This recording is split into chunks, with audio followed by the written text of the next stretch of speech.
আচ্ছা, জীবনে কখনো কোনো মৃত ব্যক্তিকে গোসল করিয়েছেন? যদি কখনো সুযোগ হয় তাহলে সেই মৃত ব্যক্তিকে গোসল করাবেন। তখন খুব কাছ থেকে দেখবেন মৃত মানুষের দেহটা কতটা অসহায় লাগে, মৃত্যুর পরে মানুষের দেহ কতটা ভয়ের কারণ হয়ে দাঁড়ায়।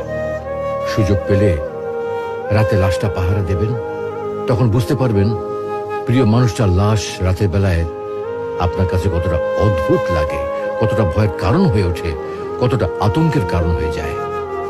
সুযোগ পেলে মৃত ব্যক্তির শরীরে একটু হাত লাগিয়ে কিছুক্ষণ তার স্পর্শ নেবেন।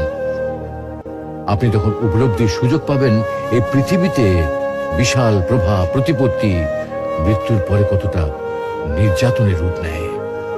সুযোগ পেলে আপনজনদের লাশ কবরে নামাবেন খুব আগ্রহ নিয়ে। শেষবারের মতো মৃতদেহের মুখটি একবার দেখার চেষ্টা করবেন এবং বারবার উপলব্ধি করার চেষ্টা করবেন এই মৃতদের সাথে অনন্তকালের যাত্রা